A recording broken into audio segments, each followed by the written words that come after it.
Leitura do livro Akhenaton, A Revolução Espiritual do Antigo Egito, de Roger Bottini Paranhos, obra mediúnica orientada pelos espíritos Hermes e Radamés, 4ª edição, 2006, Editora do Conhecimento. Capítulo 2. O sonho de um lavrador. O sol escaldante da estação da seca do Nilo, época da colheita das safras, feria-me as costas e causava-me leve dor de cabeça. Caminhei até o carro de bois e peguei um chapéu para me proteger. Naquele instante, uma leve brisa soprou. Os trigais da fazenda de meu pai balançaram docemente com o vento, como se estivessem a bailar. Eu observava os escravos de meu pai trabalhando duro na colheita e pensava: eu tenho posição de mando, mas onde estão meus irmãos? Meu pai dá tudo que é bom e todos os privilégios a eles, e eu sou pouco mais do que um capataz de confiança. Subi pelo degrau, sentei-me na carroça e fiquei pensando na minha vida. Eu era filho da segunda esposa de meu pai, mulher bela e adorável, que havia morrido repentinamente há 8 anos. Meus outros 3 irmãos eram filhos da primeira esposa de meu pai. Após a morte de minha mãe, fui relegado, pouco a pouco, a um segundo plano. Eu era tratado quase como um empregado. A mulher de meu pai invejava minha beleza, minha elegância e sabedoria, coisa que faltava evidentemente em seus filhos. Eu possuía a tez morena, típica dos egípcios de alta linhagem, e olhos pretos brilhantes. Meus cabelos eram negros, longos e sedosos. Minha altura era ideal, 1,80 m. Meu porte físico, em virtude da lida no campo, era atlético. Eu procurava cuidar da minha pele e das minhas mãos, para que a vida no campo não estragasse as minhas mais sagradas pretensões. Eu desejava ardentemente ser um sacerdote de minha cidade, Tebas. Nota do autor. Utilizaremos neste trabalho os nomes gregos atribuídos às cidades egípcias, pois foram os nomes pelos quais elas ficaram conhecidas. Tebas chamava-se Uaset, na língua egípcia. Heliópolis era conhecida como Iunu, e Hermópolis era Gemenu. Fim da nota. Meu deus de devoção era Osíris, e desejava entrar para o templo do grande deus que fora morto pela traição de seu irmão Sete. Sabia que para isso eu precisava estudar muito, pois o sacerdócio era permitido somente a egípcios de invulgar inteligência. Todas as noites após o trabalho nos campos de meu pai, eu estudava hieroglifos e procurava conhecer mais sobre a iniciação dos templos, contando com o apoio de um velho sábio chamado Anek, que me instruía em seu pequeno casebre na periferia de Tebas. Em tudo eu diferia de meus irmãos, que pareciam concorrer para ver quem era mais feio e deselegante.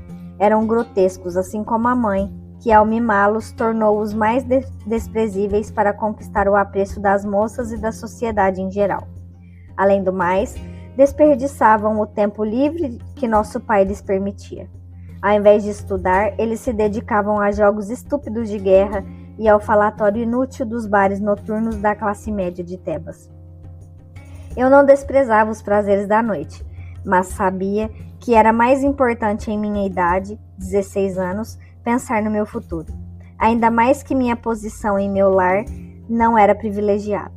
A atitude da esposa de meu pai em relação a mim era muito estranha. Ela parecia desejar que eu não existisse e procurava afastar-me do convívio familiar. Desde a morte de minha mãe, meu pai parecia pensar da mesma forma, concordando com sua esposa. Isso facilitava as minhas saídas noturnas para estudar com Anek, pois eles nem mesmo procuravam saber onde eu ia todas as noites. Na época em que minha mãe partiu para a terra do poente, eu era muito menino e não tinha percebido o ódio e a guerra silenciosa que a primeira esposa de meu pai promovia contra minha querida mãe. A beleza de Tuit causava uma inveja e um ódio avassaladores naquela infeliz mulher feia com seus filhos. Se eu soubesse na ocasião que ela tinha envenenado minha mãe para ter meu pai só para si, eu teria lhe rasgado a garganta de orelha a orelha com meu punhal.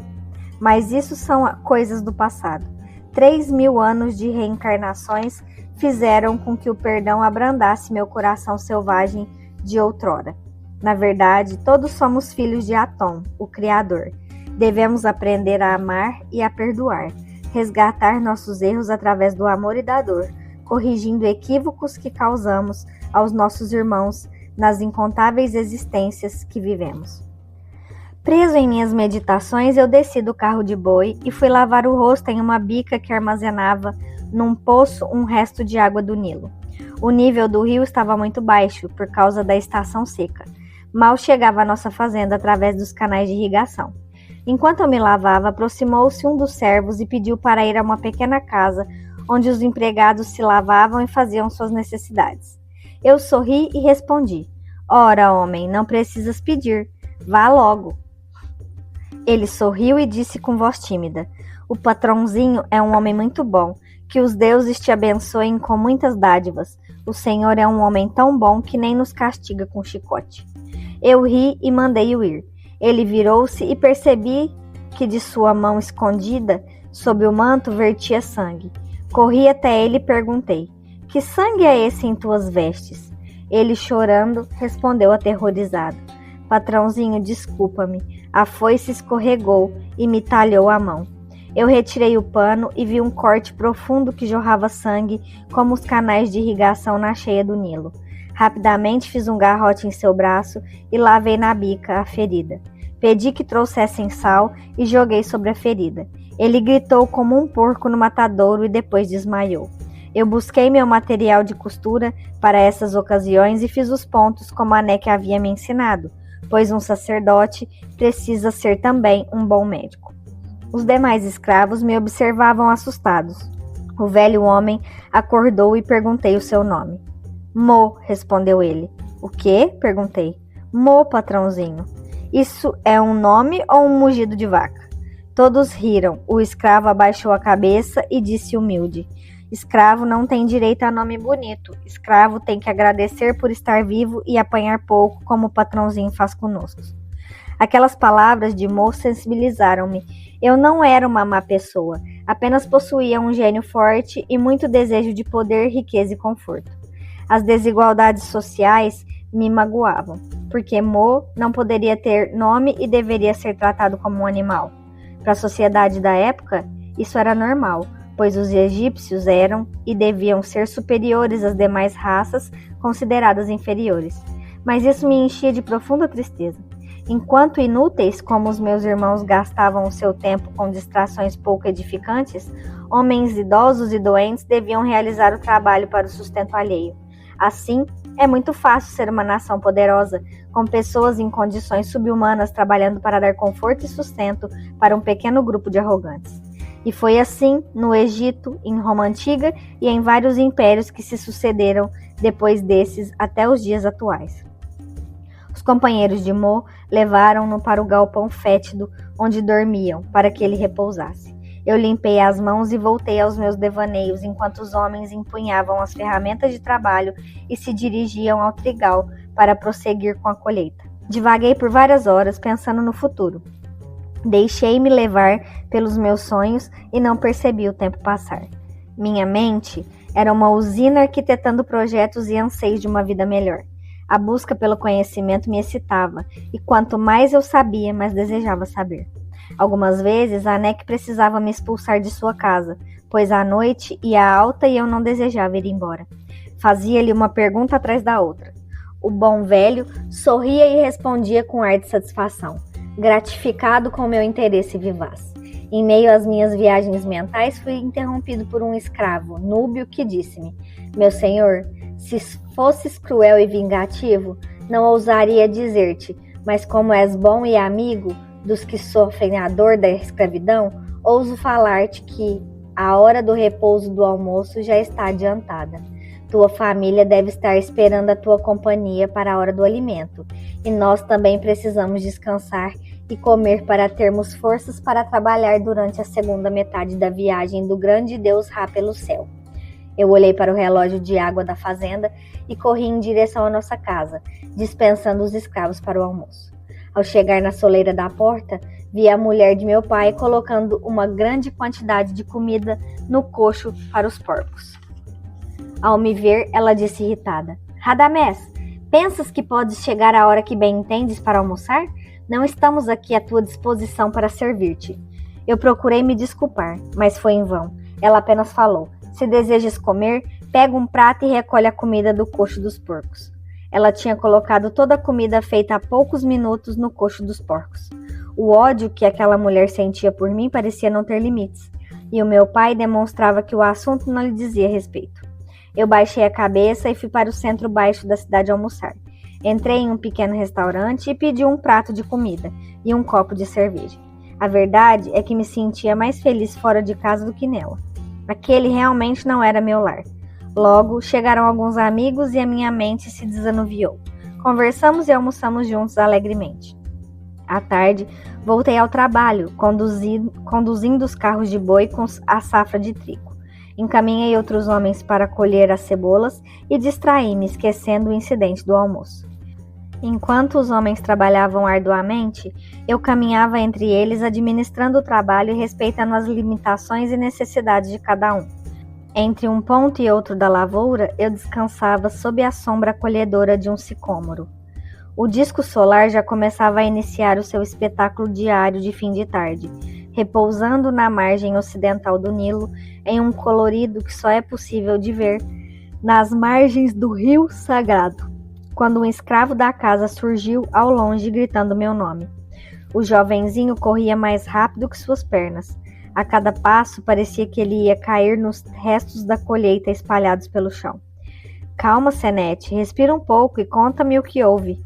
O jovem escravo chamava-se Senete por adorar o famoso jogo de tabuleiro tão apreciado no Antigo Egito.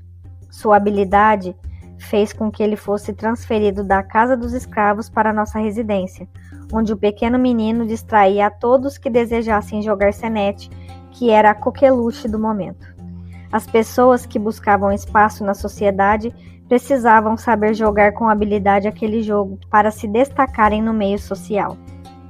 O menino, com os olhos arregalados e o peito ofegante, me disse: Foge, meu senhor. Teu pai está vindo para cá e está fora de controle. Dizem pelas fazendas vizinhas que o sumo sacerdote do templo de Osíris, o nobre Ramoses, está à tua procura. O grande Ramoses, então pensei, por que ele estará me procurando? Será que minhas preces aos deuses foram ouvidas? Fiquei meditando sobre essa questão quando percebi a aproximação do meu pai em rápidos passos. Ele nada disse, apenas aproximou-se e desferiu uma grande bofetada em meu rosto. Eu caí aturdido com sangue escorrendo pelo canto da boca enquanto ele gritava enlouquecido. O que fizestes, desmiolado? Podemos perder as terras ou então, pior, o poderoso Deus da morte lançará sua maldição sobre nossa família e perderemos o paraíso aqui e na terra do poente. Eu fiquei tão impressionado com a reação daquele homem, que se dizia meu pai, que me calei sem nada responder.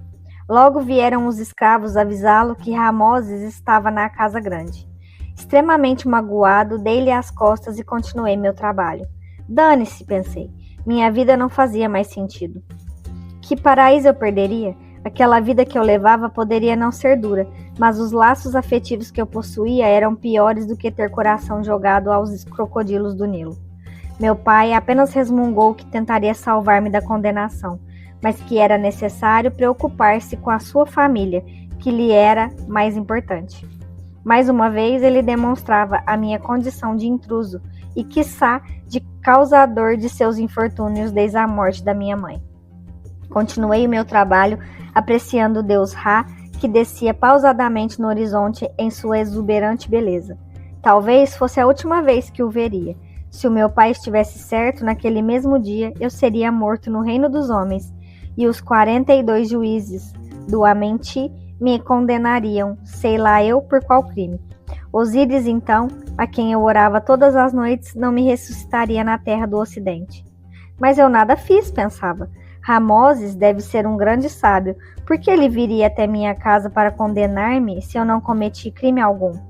Caso fossem os sacerdotes de Amon, isso seria possível, porque daquela corja tudo se poderia esperar, mas do templo de Osíris a quem eu orava diariamente? Essas reflexões me deram confiança. Eu resolvi então apostar no bem, no amor e na crença de que os deuses estavam me sendo benéficos com a visita do sumo sacerdote do templo de Osíris. E assim foi. Logo, todos os servos pararam o serviço e deitaram o rosto no chão e começaram a entoar cânticos de hosanas ao sumo sacerdote que se aproximava a pé.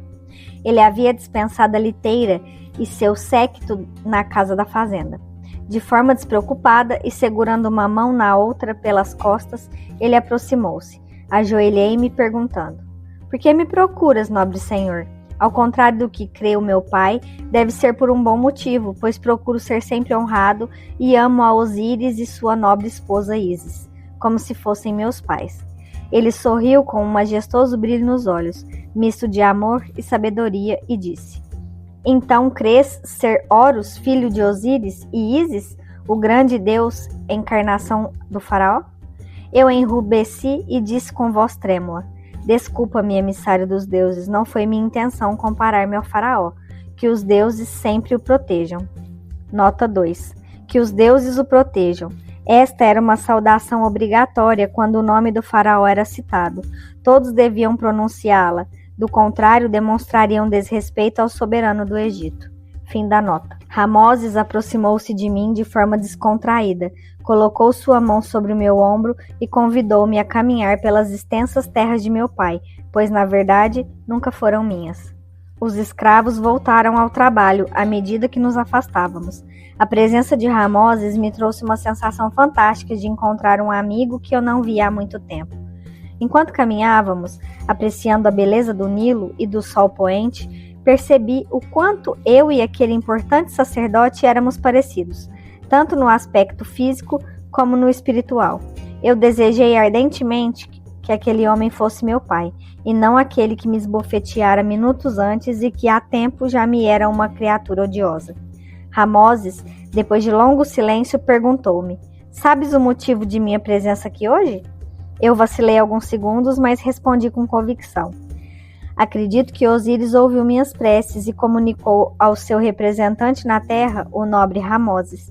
Assim, hoje receberei a oportunidade de minha vida. Eu me libertarei desta família que só me deseja o mal e serei aceito como neófito no grande templo de Osíris." Ramoses, com um largo sorriso que impressionava pela brancura dos dentes e o brilho de seu rosto, então respondeu: "Tens razão, os deuses ouvem as nossas preces, mas um pedido nada mais é do que a nossa intenção de espírito.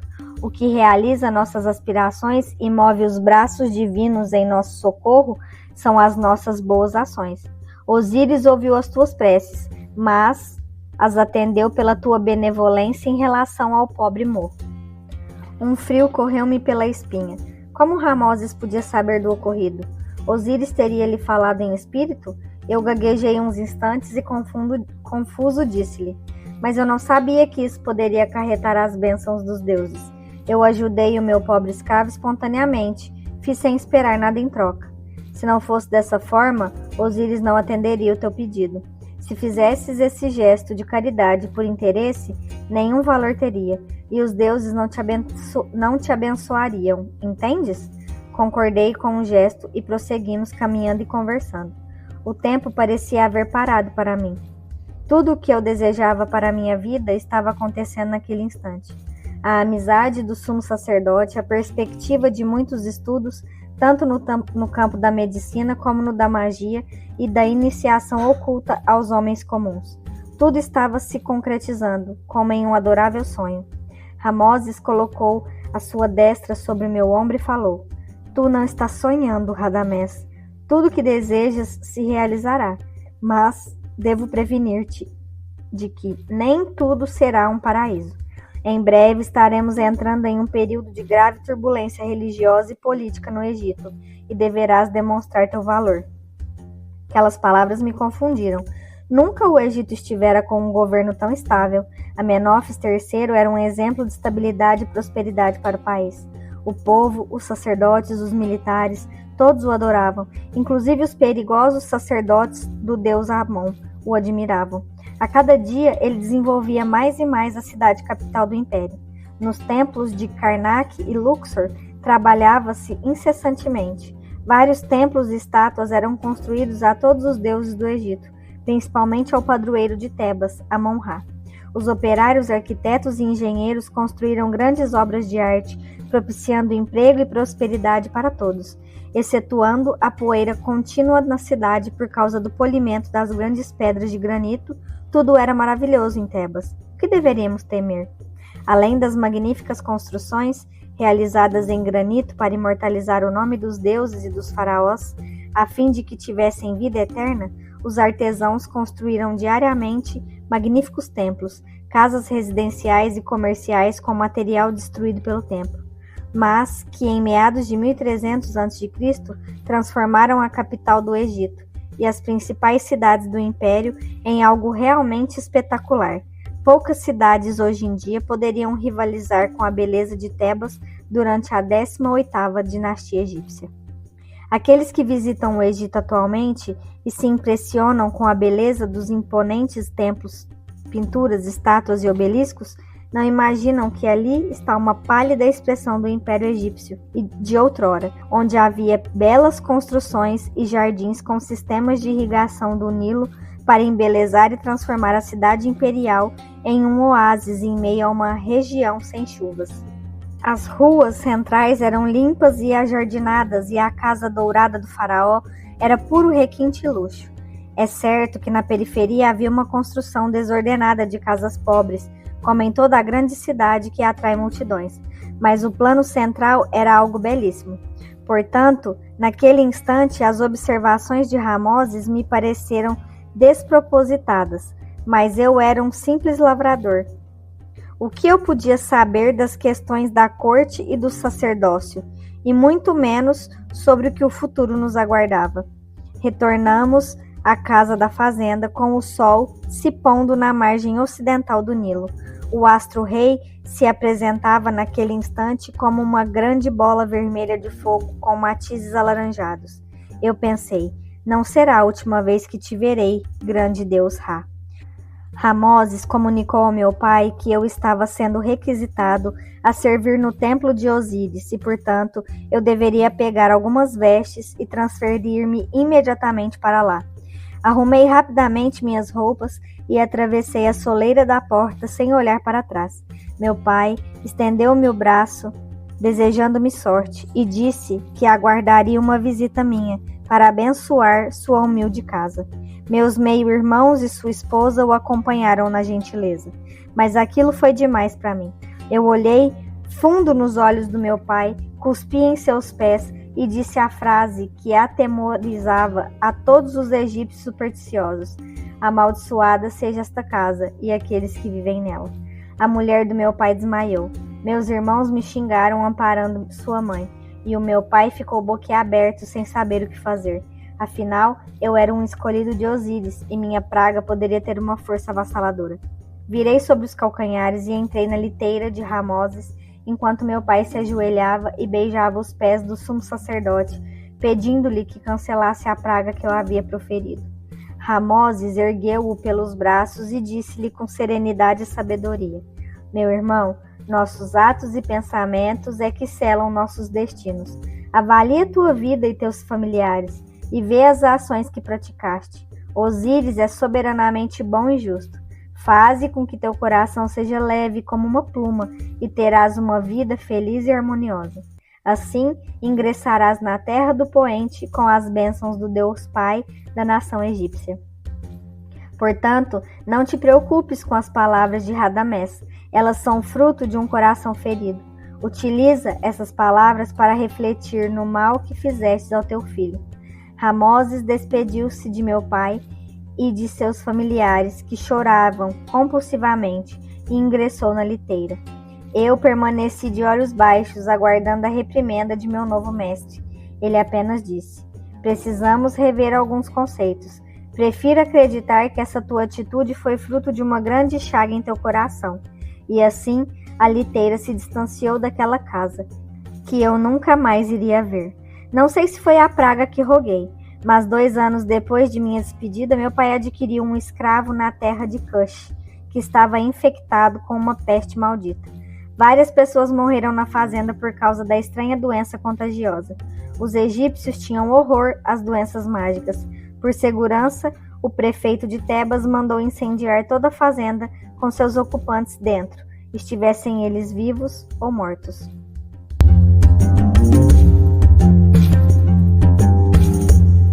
Capítulo 3.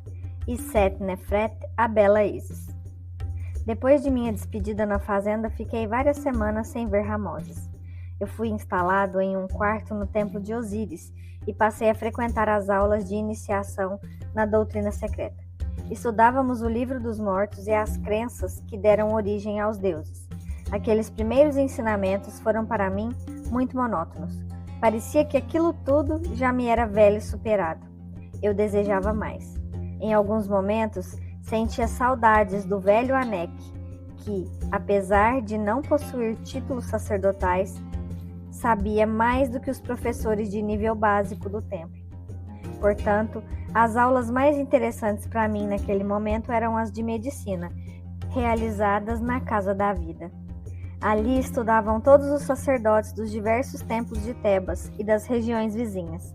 Desse modo, pude conhecer melhor os cabeças raspadas, sacerdotes de Amon, que eram calados e mantinham sempre um olhar superior, como se os demais sacerdotes de outros templos fossem inferiores a eles. Olhavam-nos com desdém e procuravam sempre obter informações que os pudessem beneficiar, mais do que dividir seus conhecimentos com os demais. Com os outros sacerdotes fiz boas amizades e nos deslumbrávamos juntos com os novos conhecimentos adquiridos. O povo pobre buscava a Casa da Vida para o atendimento gratuito, já que os médicos formados, em geral, cobravam valores exorbitantes por uma simples consulta. Como vemos, poucas coisas mudaram no passar dos séculos. Tivemos, portanto, um imenso material de estudo das mais diversas doenças, tanto das comuns como das mágicas. Havia as doenças práticas, como fraturas ósseas, cortes profundos causados por mordida de crocodilo, conjuntivites, dores musculares, problemas estomacais, pulmonares e etc. E existiam as doenças mágicas, que eram as de origem desconhecida, como febres, doenças de pele nunca diagnosticadas, epilepsia, doenças mentais e etc., atribuídas a demônios ou a feitiçaria maligna. Logo, o tratamento deveria ser realizado pela medicina mágica. As doenças mágicas exigiam a entonação de cânticos sagrados e exercícios poderosos de poder mental para afugentar a influência perniciosa. Era algo semelhante às técnicas de cura através da fé, muito comuns na medicina holística moderna. Outro estudo interessante que realizávamos na Casa da Vida era a trepanação de crânios para realizar o feitiço dos espíritos malignos. Essa era a operação cirúrgica mais ousada da época. E por incrível que pareça, algumas vezes dava certo. Tal cirurgia consistia em abrir o crânio do paciente depois de raspar seu cabelo e embebedá-lo ou narcotizá-lo com a nova droga mágica da 18ª dinastia, o ópio, que era importado de Chipre. Com o paciente já anestesiado, o cirurgião cortava o couro da cabeça e puxava a pele para os lados. Em seguida, cauterizava os vasos sanguíneos que persistissem em jorrar sangue. Cessada a sangria, o cirurgião abria a caixa craniana do doente com uma broca para perfuração e com um instrumento de corte avaliava a massa cerebral. Caso encontrasse algo de anormal, simplesmente a retirava.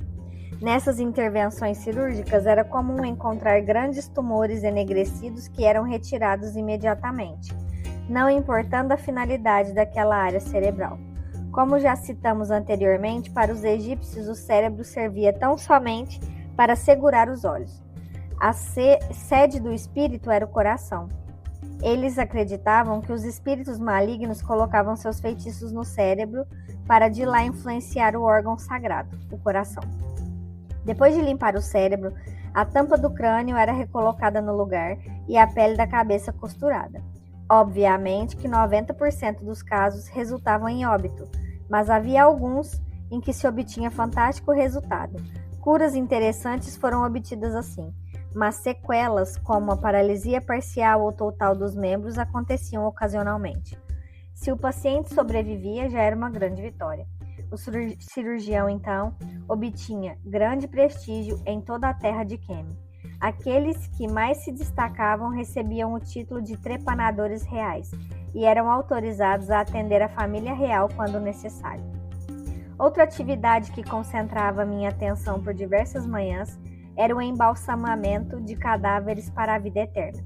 Apesar de jamais ter que realizar essa atividade, era interessante estudar o processo de mumificação.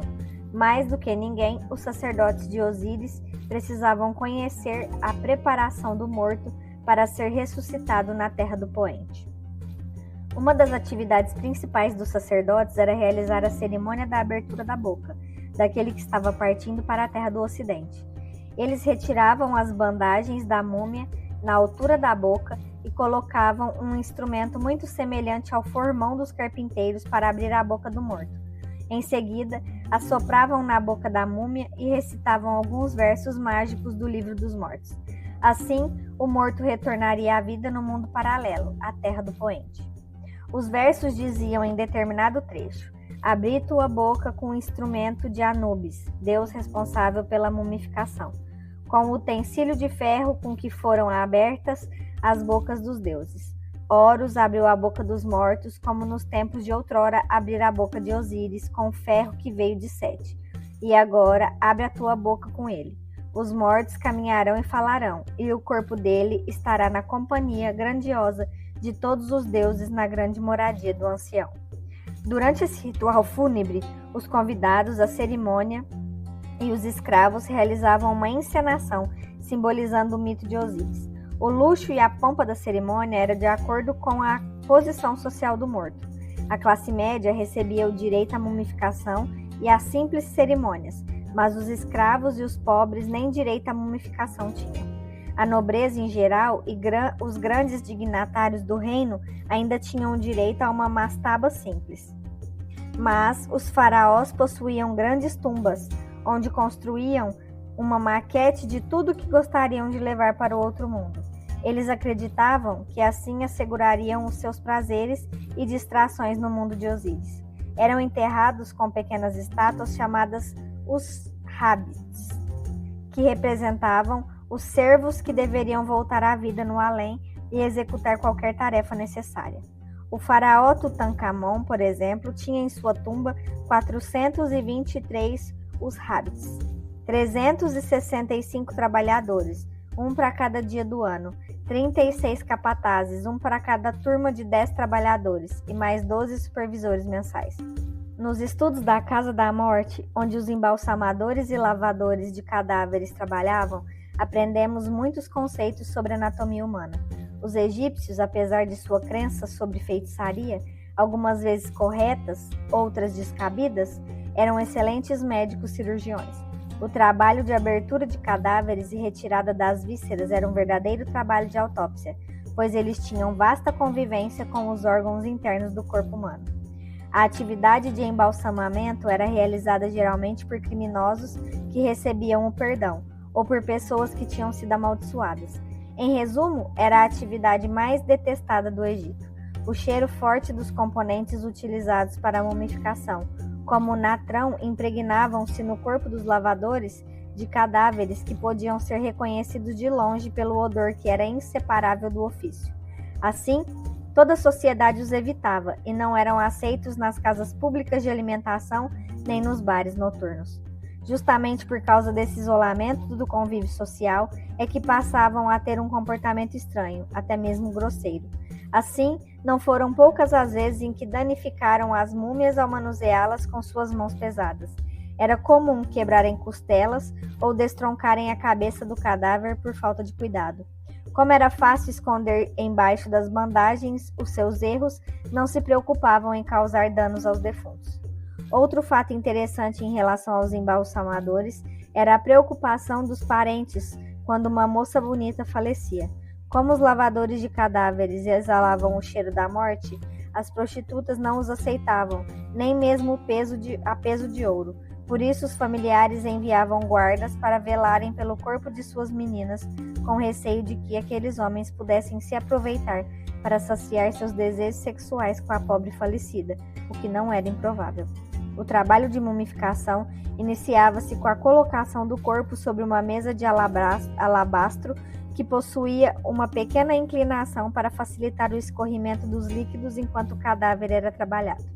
O cérebro era retirado mediante a introdução de um arame longo pelas narinas, que atravessava o osso etimoide até chegar ao crânio.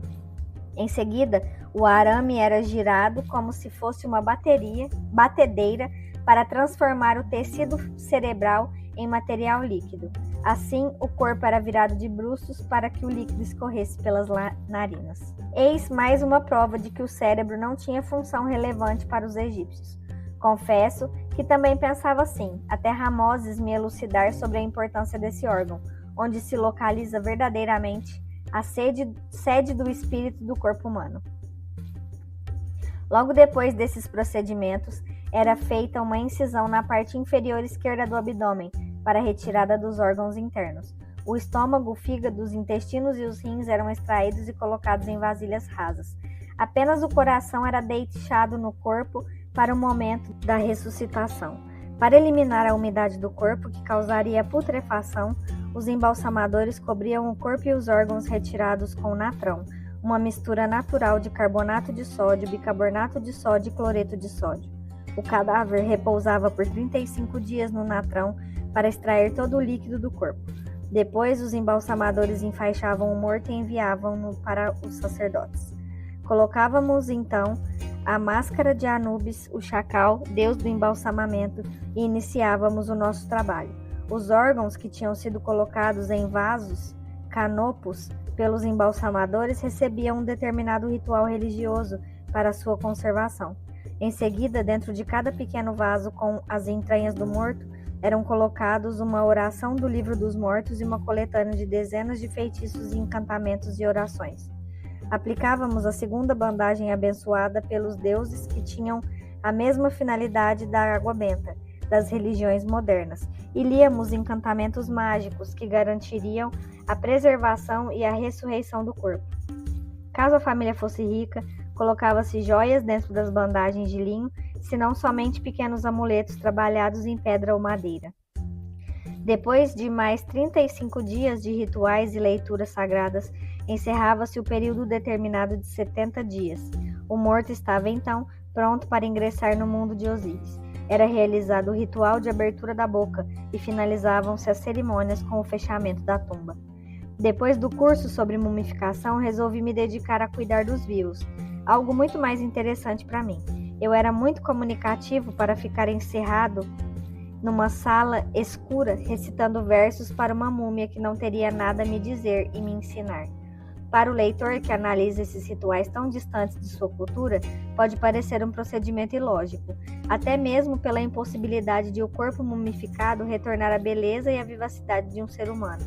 Mas para quem estava envolvido por aquela cultura, onde todos pensavam da mesma forma, era difícil crer em algo diferente, ainda mais para um camponês como eu, que achava tudo maravilhoso e perfeitamente aceitável. Apenas mentes preparadas poderiam conceber o absurdo daquelas crenças e promover uma mudança, pondo fim a todos aqueles rituais supersticiosos de tão pouca validade para a alma imortal, que prescinde do corpo para sua vida no plano espiritual. Eis aí as grandes transformações que Ramoses havia mencionado em nosso primeiro encontro, e eu nem imaginava do que se trataria. Naquelas semanas de estudo na Casa da Morte, o meu espírito impregnou-se com as crenças egípcias comuns, de tal forma que quando Ramoses começou a me dar aulas de iniciação oculta, sofri grandes decepções. Mas eu estava plenamente feliz. No final das aulas, eu e meus colegas mais próximos íamos para os bares com terraço que davam vista para o Nilo e apreciávamos o belo pôr do sol de Tebas e as belas moças daquela época áurea do Egito. Ao contrário dos sacerdotes cristãos, os egípcios que envergavam as túnicas de servidores dos deuses não tinham nenhum compromisso com o celibato e o regramento moral. Nós éramos apenas servidores do templo, como qualquer funcionário de uma empresa. É certo que ao crescer dentro da hierarquia devíamos nos comportar de acordo com os nossos cargos, mas aos neófitos era permitido viver uma vida livre de obrigações. Logo, todas as noites íamos aproveitar o que aquela cidade que poderíamos chamar de a Paris da Antiguidade nos oferecia. O povo egípcio era muito dado ao convívio social, e eram raros os dias em que não havia uma festa oferecida pelos nobres abastados. Nas primeiras semanas, nos contentávamos em ficar nos bares tomando cerveja ou vinho, conversando alegremente. Com o tempo, eu e meu amigo mais próximo, Sem-Nefer, fizemos novas amizades. Através de nossa posição como sacerdotes, eu do templo de Osíris, ele do templo de Tote, conquistávamos respeito e admiração por parte das moças da sociedade tebana. Ao contrário dos sacerdotes de Amon, carecas e antipáticos, possuíamos beleza e simpatia que agradavam as belas jovens da nobreza egípcia. Em pouco tempo, estávamos sendo convidados para uma festa atrás da outra, noite após noite. Estando no auge da juventude, meu corpo suportava bem as noitadas, moderava na bebida e demais excessos naturais, pois o mais importante para mim sempre era a carreira como sacerdote. Sem-Nefer era diferente, ele era mais abusado e imprudente. Por diversas vezes tive que chamá-lo à razão por seus excessos. Minha vida havia mudado completamente. Alguns meses antes eu era um lavrador odiado pela família e naquele momento um sacerdote que amava a profissão, tanto no campo religioso como na área médica. Eu adorava recitar as orações sagradas no templo e tinha verdadeira paixão pela medicina. Confesso que as intervenções cirúrgicas não eram o meu forte, mas o diagnóstico e a cura através de simples medicação como chás, drogas e unguentos me fascinavam. Minha vaidade de jovem médico ia às alturas com o reconhecimento dos pacientes. Em poucos meses de estudo oficial na Casa da Vida, eu já era autorizada a clinicar, sem a aquiescência de um supervisor. Somente nos casos mais graves eu deveria pedir a concordância dos médicos já formados. Em alguns dias do mês, ao fim da tarde, eu visitava meu bom amigo Anek, que derramava lágrimas de felicidade pelas minhas conquistas. As faces do velho sírio ficavam rosadas de tanta alegria. Eu o amava realmente. Sendo sempre odiado pelo meu verdadeiro pai, o rosto afetuoso do nobre senhor me cativava de uma forma que eu lutaria contra 1000 homens para defendê-lo, se isso fosse necessário. Mesmo estando na opulência, jamais o abandonei. Eu sempre encontrava tempo para vê-lo e fazer-lhe companhia. Em outros dias, eu e Sem-Nefer passeávamos com as amigas e namoradas que conquistávamos nas festas noturnas. O local mais visitado daquela época era o templo de Karnak, onde o faraó Amenófis III construía monumentos e templos num frenesi sem precedentes na história egípcia. As forças militares raramente precisavam ser acionadas a tal poder avassalador demonstrado nas invasões anteriores. Os vencidos haviam constatado que era um mau negócio contrariar os desejos de um vizinho tão poderoso.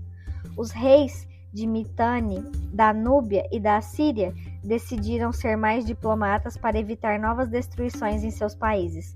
O exército egípcio, com seus carros de guerra puxados por cavalos, tinha impressionado os inimigos durante o governo de Tutmés III. Somente os habitantes da terra de Hatti continuavam destemidos. Os povos conquistados enviavam ao Egito unguentos, óleos preciosos, perfumes, turquesa, lápis lazuli, ouro, cedro e muitas outras riquezas. A comida era farta e havia paz. E a Núbia, que era uma verdadeira colônia egípcia naquela época, enviava ouro em abundância para Tebas, pois lá o ouro era tão abundante quanto o pó de granito em Tebas. Os grandes monumentos em construção a serem visitados eram 2 estátuas do próprio faraó com 21 metros de altura que abririam o caminho para um novo templo magnífico, dedicado à sua memória. O interesse das pessoas ainda era maior porque 8 funcionários haviam morrido no desabamento de um andaime que estava à altura do pescoço da estátua e à esquerda da entrada do templo. Naquela época, tragédias como essa também eram motivo de curiosidade para o povo, tanto que a história da morte de cerca de 400 pessoas mais de 1000 anos antes, durante a construção da pirâmide conhecida por romboidal, ou pirâmide de dupla inclinação do faraó Snefro, pai de Quéops, o construtor da maior pirâmide do Egito, ainda era lembrada naqueles dias com grande alvoroço. Eis aí o motivo da inclinação dessa pirâmide.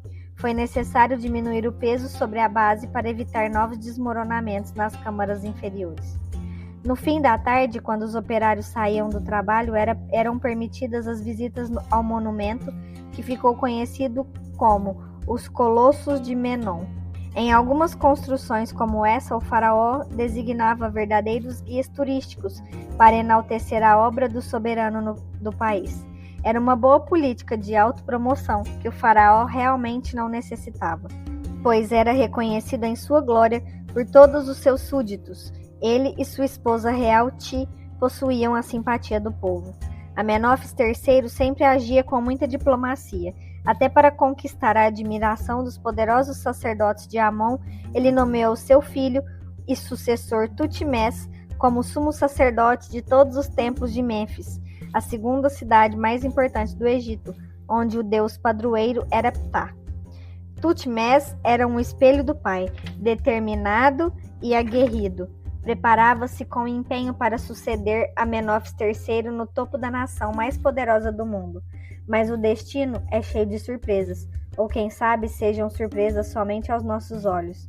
Aos olhos do Todo-Poderoso, talvez as nossas surpresas sejam apenas mecanismos para transformar a humanidade das trevas para a luz.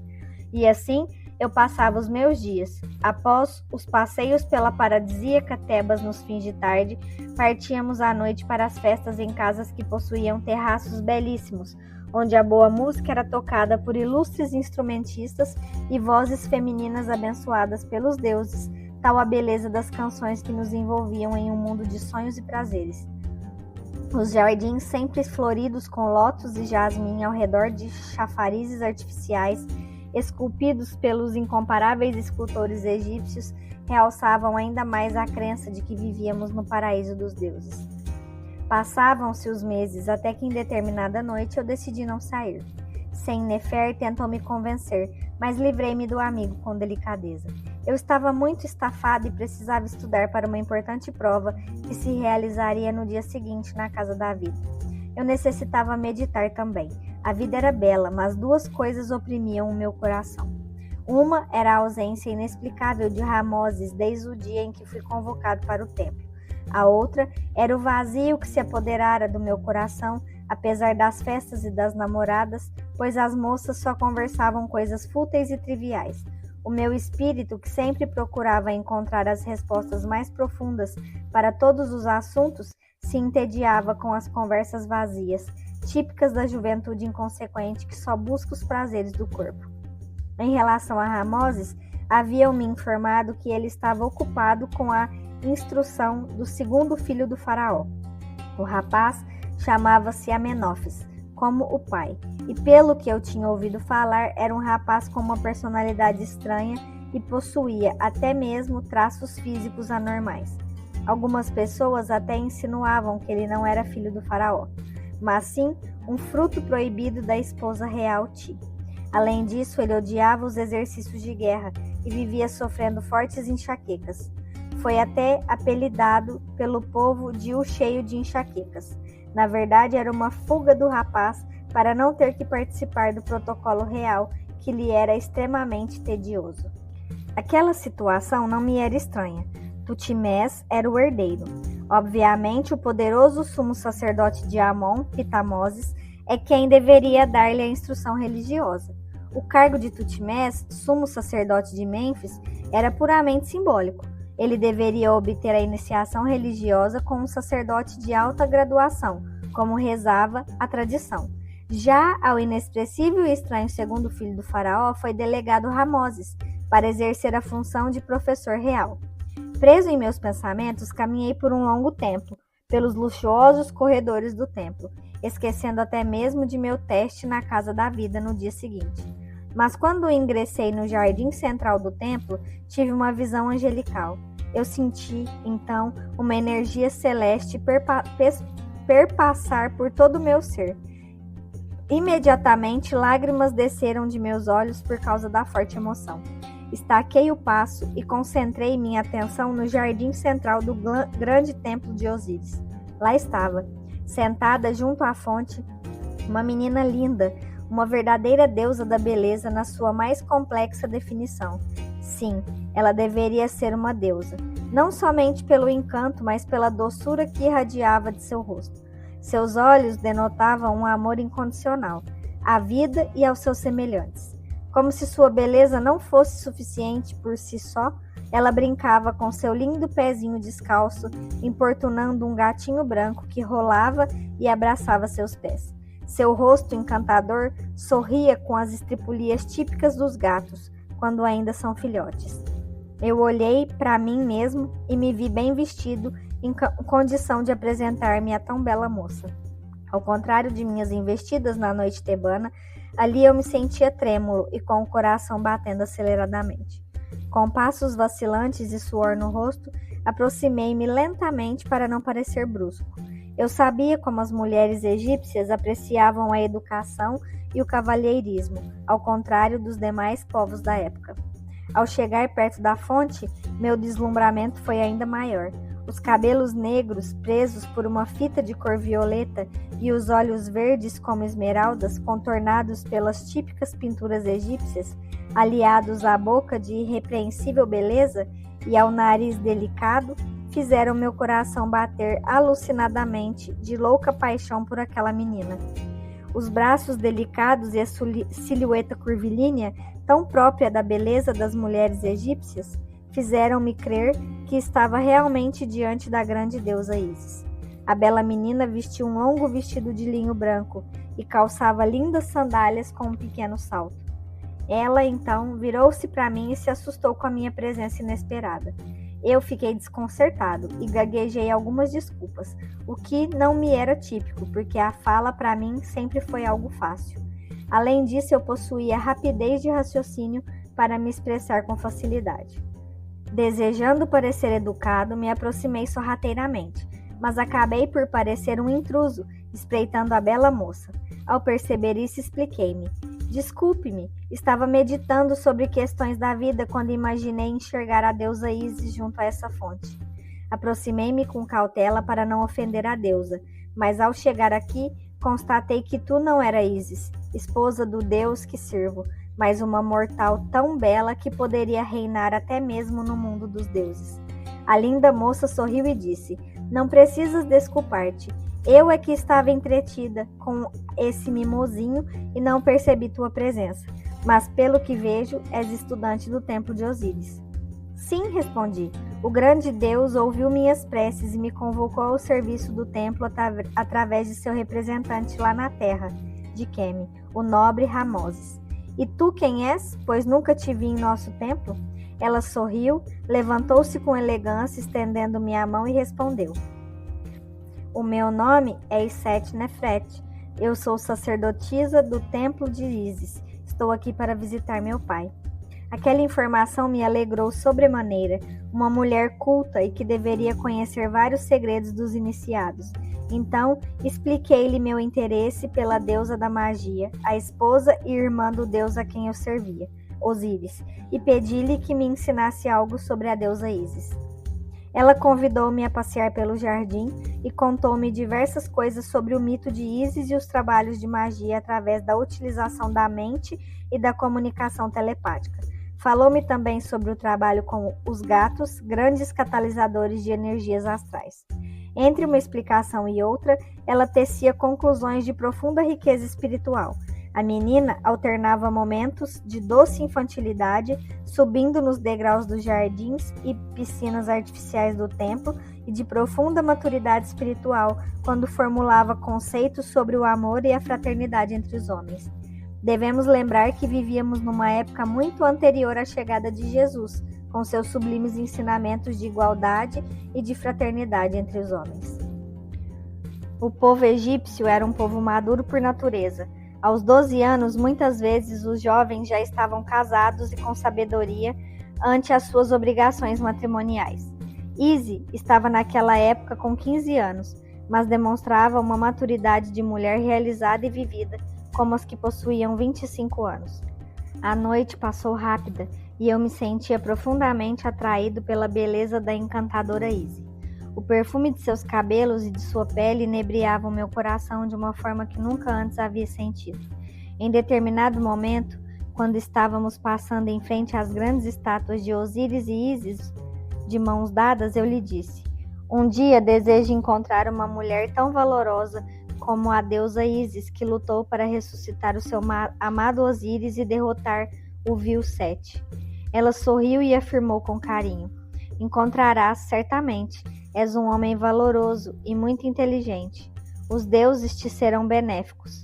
Sem conseguir me controlar, passei meu musculoso braço por sua cintura e lhe disse, aproximando-a de encontro ao meu peito: Set Nefret, acredito que já encontrei, e estou olhando para os lindos olhos da valorosa princesa que não desejo perder de vista por mais um dia sequer.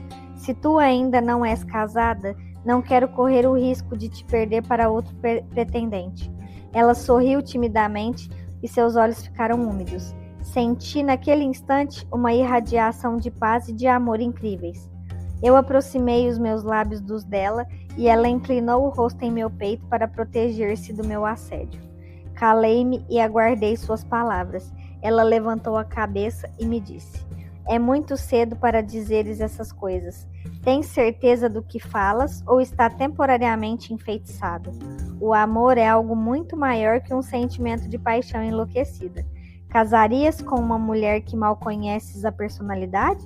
E se eu for uma menina mimada que jamais atenda aos teus mais sagrados anseios? Eu sei que assim não és. Sinto que minha vida te pertence e nada poderei fazer para amar outra mulher que não seja tu. Acredito que está escrito nas estrelas de onde os deuses governam nossos destinos. Ela olhou-me nos olhos e falou emocionada: sim, é verdade. Mas como conversávamos anteriormente, as ações e os pensamentos do ser são iniciativas que visam alimentar o espírito, que é a sede do nosso verdadeiro eu. Através de nossos corpos, nos manifestamos para atingir alegria, amor e sabedoria. Ou então, se não formos prudentes, nossas ações nos causarão dor e sofrimento. Não posso beijar-te agora, pois preciso da autorização de meu pai para o nosso namoro, mas posso dar-te o beijo espiritual, que é o que nossas almas sentem quando os lábios se encontram. Izzy levantou as mãos e espalmou-as em minha direção, à altura do peito, orientando-me a fazer o mesmo. Eu concordei, como uma criança que a nada questiona. Ela aproximou suas mãos das minhas até uma distância de 10 centímetros e olhou-me profundamente nos olhos. Em questão de segundos, o seu corpo espiritual saiu de seu físico e aproximou-se de meu rosto, beijando-me os lábios com um sorriso maroto. Naquele instante, ficamos envolvidos por uma luz prateada e violeta que trazia-me a sensação plena de amor por ela, e vice-versa. A energia foi tão grande que naquela noite eu não consegui dormir. Passados alguns minutos, que me pareceram segundos, o duplo espiritual de Izzy retornou ao seu corpo físico. Ela sorriu e disse com uma meiguice única: Viste, nos beijamos. Eu sorri espantada e completei: foi maravilhoso. Agora entendo que o corpo é somente um veículo para conduzir a alma no mundo dos homens. Com certeza, os beijos dos que se amam na terra do poente devem ser assim. Ela concordou com um gesto de radiante felicidade. Como uma menina de 15 anos de idade pode realizar tais proezas, pensei. Enquanto voltávamos para o salão principal do templo, o salão do renascimento, os deuses novamente conspiraram a meu favor. Izzy, com suas travessuras, quebrou o salto da sandália e torceu levemente o pé. Eu a amparei para que não caísse e tive que carregá-la no colo até o salão principal. Durante o trajeto, pude me encantar com o perfume de seus cabelos que repousavam em seu ombro. Eu caminhei vagarosamente para que o percurso do jardim ao salão não terminasse nunca. Ao adentrarmos o recinto, deparamo-nos com Ramoses. O sangue gelou em minhas veias. O que ele iria pensar daquela situação? Como eu iria explicar aquela moça em meu colo no recinto sagrado do templo? Meu coração, por fim, entrou em pânico quando Izzy chamou-o de pai. Ele correu até nós e perguntou: Izzy, minha filha, o que te aconteceu? Eu torci o pé, papai, mas Radamés me socorreu. Resolvi ficar quieto enquanto os dois conversavam. Pensei que era melhor me calar. Talvez eu me complicasse ainda mais se tentasse esclarecer alguma coisa. Minha cabeça estava dando voltas, afetada pelo amor. Era melhor guardar o silêncio. Ramoses examinou o pé da filha e concluiu não ser nada preocupante. Seguimos até o quarto do sumo sacerdote de Osíris, onde deixamos meu grande amor para repousar. Durante o percurso, eu observava os corredores que davam acesso aos aposentos do grande dignatário do faraó. Uma mobília, esculturas e pinturas maravilhosas decoravam o ambiente. Entramos no quarto e deitei Izzy na cama.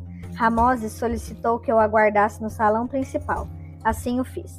30 minutos depois, ele retornou com um sorriso no rosto, o que me tranquilizou.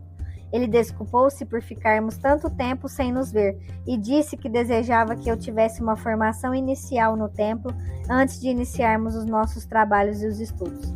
Agradeci comovido a atenção e lhe falei que estava ansioso para começar a estudar com meu grande mestre. Ele sorriu e disse algo que me confundiu no momento. Não me chames de mestre, pois somos todos apenas irmãos em busca da luz do grande deus Atom. Ramoses, citando Atom, o antigo e pouco cultuado deus solar de Heliópolis, com tal deferência, pensei. Mas eu não estava com cabeça para grandes reflexões. Ramoses havia percebido o meu encantamento pela sua filha. Ele meneou a cabeça e concluiu sorrindo. Vejo que teus pensamentos vagueiam longe nesta noite. O que está escrito nas estrelas começa a se cumprir. Eu acordei para suas palavras e disse envergonhado. Perdoa-me, nobre Ramoses. As duas coisas que eu mais desejava aconteceram esta noite. Eu queria poder falar-te novamente depois de tantas semanas e desejei encontrar uma pessoa especial. As duas coisas aconteceram. Espero não estar sendo imprudente revelando-te isto. Tranquiliza-te, Radamés. Entenda as tuas palavras e fico feliz por ti e por minha filha. Lembra-te, fui eu quem te trouxe para o nosso convívio, mas hoje não estás em condição para conversarmos. Estás com a cabeça flutuando mais alto que as novas estátuas do faraó. Vai descansar e amanhã irás conosco a uma recepção na Casa Dourada, no palácio de nosso grande rei. Então conversaremos melhor. Eu agradeci a atenção de Ramoses e, num ímpeto desenfreado de amor, pedi autorização para despedir-me de sua filha. Ele concordou serenamente. A sociedade egípcia, ao contrário de nossa sociedade atual, era muito responsável e não exigia cuidados em relação à honra de uma moça. Tanto os homens como as mulheres eram muito respeitadores. Eram muito raros os atos ilícitos, quase sempre punidos com a morte.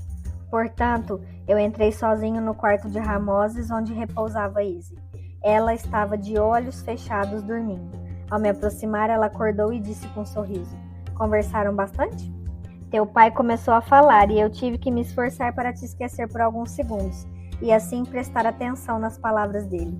Ela passou a sua delicada mão em meu rosto, que transbordava amor e cuidados para com ela, e disse: Ele abençoará nossa união, tenho certeza.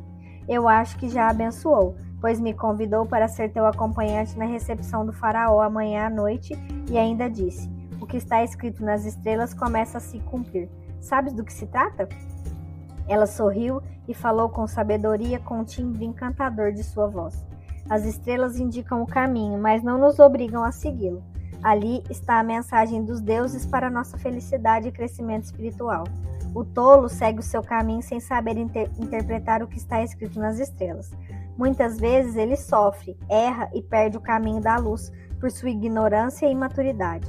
Já o prudente lê com atenção o que lá está escrito. Através dessa leitura adquire sabedoria para bem viver. E por fim, os sábios escrevem nas estrelas, transformando o futuro e trazendo crescimento para a humanidade. Estes últimos são raros. Entre eles estão meu pai e o filho do faraó. Naquele momento acreditei que Izzy referia-se a Tutmés, herdeiro do trono, mas estava enganado. A noite já ia alta, portanto beijei a fronte da minha futura noiva e retirei-me dizendo: Então vamos aprender a ler o que o teu pai escreverá para nós nas estrelas. E acredito que ele escreverá uma vida repleta de felicidades aqui e na terra do poente. quando partirmos para a vida maior. Ao passar pela soleira da porta, virei-me e acenei mais uma vez para o amor de minha vida. Ela, deitada elegantemente, enviou-me um beijo com a mão. A sua força magnética era incrível. Parecia que as barreiras físicas não existiam para ela. Eu senti o seu beijo tocar meu coração. Despedi-me de Ramoses e tentei dormir, mas era impossível. O coração saltitava em meu peito. Levantei-me e fui para o bar noturno, onde Sen-Nefer estava, com um grupo de amigos. Durante o caminho, ajoelhei-me no meio da Avenida das Esfinges e gritei: Ó Osíris, tiraste-me da mão de familiares que me odiavam.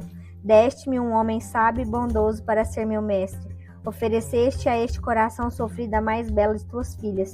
E por fim, ainda convidas-me a cear no palácio real com o faraó.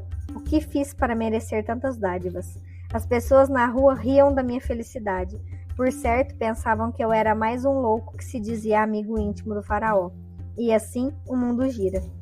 O todo-poderoso Deus Atom conspirando pela nossa felicidade, e nós, tolos, não lemos o que está escrito nas estrelas sobre o nosso destino. Assim, comprometemos nossa felicidade e nossa aventura espiritual. Quando me recordo dos erros que cometi, comprometendo todas as bênçãos que naquela noite eu agradecia, eu me entristeço deveras, mas o Pai é magnânimo, sempre nos permite corrigir nossos erros.